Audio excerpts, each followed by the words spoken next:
b carré moins 4ac. On peut résoudre pour trouver les racines, c'est-à-dire les valeurs, la solution qui annule tout simplement l'équation.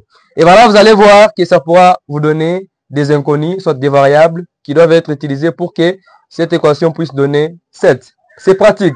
Par exemple, vous avez 2x plus 3 est égal à 9.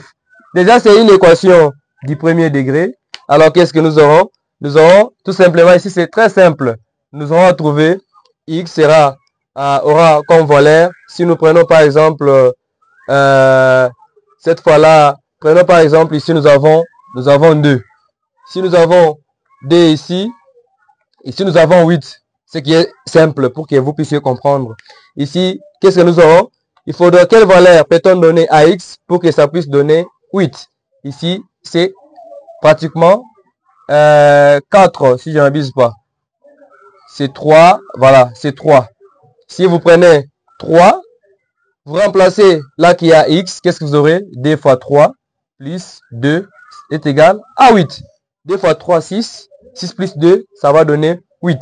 C'est un problème que nous appelons le problème exact. Mais quand est-ce qu'il s'agit d'un problème qui est pratiquement approché? Par exemple, un problème approché, nous aurons par exemple la racine carrée de d. Si vous voyez la racine carrée de d est égale par exemple à 1 point quelque chose. Bon, je ne sais pas moi si c'est 0 point quelque chose, voilà. Je ne sais pas si on peut faire les calculs. Vous allez voir qu'il y aura une succession de nombres.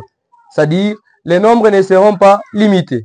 On va vous donner toute une ligne de chiffres qui interviennent dans la solution. Déjà, c'est approché. On n'a pas une solution exacte. Prenons par exemple pi. Pi, on nous dit est égal à 3,14. Nous, on se limite par là. Mais normalement, ça doit aller jusqu'à 1, 5, ainsi de suite. C'est ça. Ce n'est pas un problème exact, mais c'est un problème qui est approché. Alors, nous allons essayer cette fois-là, maintenant, d'étudier quels sont les types d'erreurs que nous rencontrons en calcul numérique. Les erreurs que nous rencontrons. Toutes les erreurs que nous rencontrons lorsque nous sommes en train de faire les calculs numériques. Alors, nous avons la première erreur, c'est erreur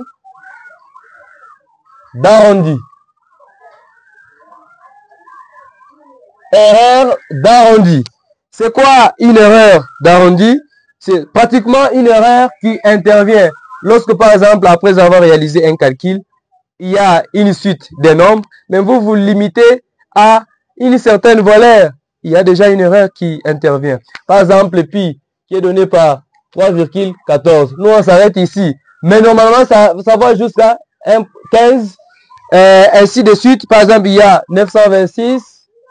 Ainsi de suite. Maintenant, nous nous arrêtons souvent à 3,14. C'est déjà une erreur.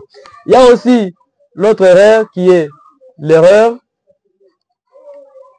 de truncature.